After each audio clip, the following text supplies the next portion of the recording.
नमस्कार साथियों, स्वागत है आपका हमारे YouTube चैनल में। तो आबकारी परिवर्तन सिपाही जो हमारी सीरीज चल रही है, इसका तीसरा वीडियो जो है, इसका टॉपिक है हमारे पास भारत छोड़ो आंदोलन का उत्तराखंड पर प्रभाव। जब पूरे देश में भारत छोड़ो आंदोलन हुआ था तो उसका जो प्रभाव देखने को मिला था वो उत्तराखंड में भी देखने को मिला था। और भारत छोड़ो आंदोलन महात्मा गांधी जी के द्वारा 8 अगस्त 1942 को प्रारंभ किया गया था, है ना। और इस आंदोलन को देखते हुए जो उत्तराखंड में पहली घटना घटित हुई थी, ये हुई थी 18 अगस्त 1942 को घटित। और ये जो घटना घटित हुई थी ये आपका देघाट अल्मोड़ा में घटित हुई थी। और यहाँ पर आपका हीरामणि और हरे कृष्ण दो भाई जो थे वो शहीद हुए थे। ये दोनों आपने बड़े इंपॉर्टेंट में याद रखने की कौन से आंदोलन में कौन से व्यक्ति शहीद हुए थे। तो देघाट में हीरामणि और हरे कृष्ण शहीद हुए थे, ठीक है।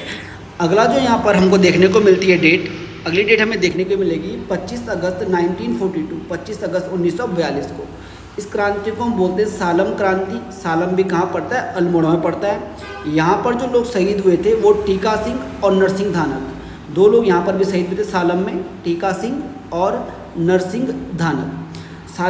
सालम जो क्रांति है इसकी मूक सहायक जानकी बिष्ट को कहा जाता है, क्योंकि जो सालम क्रांति थी तो सालम क्रांति के जो बड़ी सारी आपकी मीटिंग वगैरह हुई थी वो जानकी बिष्ट के निवास पर हुई थी। इसीलिए सालम जो क्रांति की मूल मूक सहायक हैं वो जानकी बिष्ट को कहा जाता है, ठीक हो गया।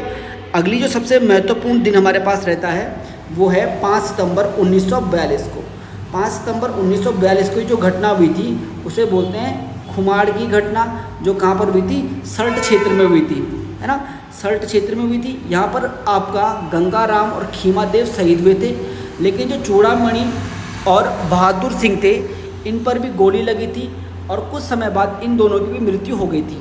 तो यहाँ पर गंगाराम, खीमादेव, चूड़ामणि और बहादुर सिंह ये चारों लोग यहाँ पर शहीद हुए थे, ठीक हो गया।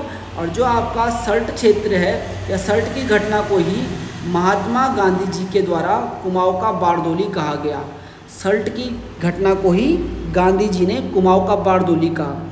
इस वीडियो में आपके लिए जो प्रश्न रहेगा जिसका आंसर आप लोग टाइप करेंगे कि गढ़वाल का बारदोली किसे कहा जाता है।